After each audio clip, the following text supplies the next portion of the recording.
विकसित भारत कविता कोटि जनतार मिलित स्वर कोटि जनतार मिलित स्वर मो देश हेउ सबुठु सुंदर।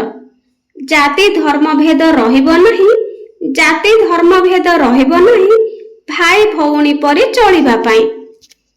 गाँठु सहर सबुठी उन्नति गाँठु सहर सबुठी उन्नति द्रुत गति रे बढ़िब प्रगति।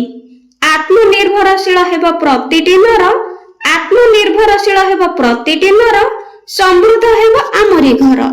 विज्ञान शिखरे उड़िब ध्वजा विज्ञान शिखरे उड़िब ध्वजा कृषक हेब ए माटीर रजा। सुस्थ समाज सुस्थ परिवेश सुस्थ समाज सुस्थ परिवेश गढ़िबा आमे एक नुआ देश। संकल्प आमर हेब सिद्धि संकल्प आमर हेब सिद्धि ज्ञान विज्ञान हेउ समृद्धि।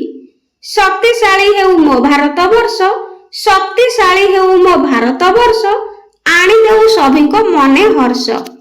मो स्वप्नर भारत हेउ महान मो स्वप्नर भारत हेउ महान सारा जगते बढु तार मान।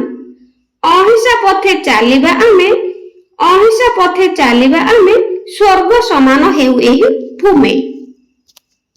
पिला माने कविताटी पसंद आस्तिले लाइक करिवे और कमेंट रे निश्चित जणाइबे। Thank you.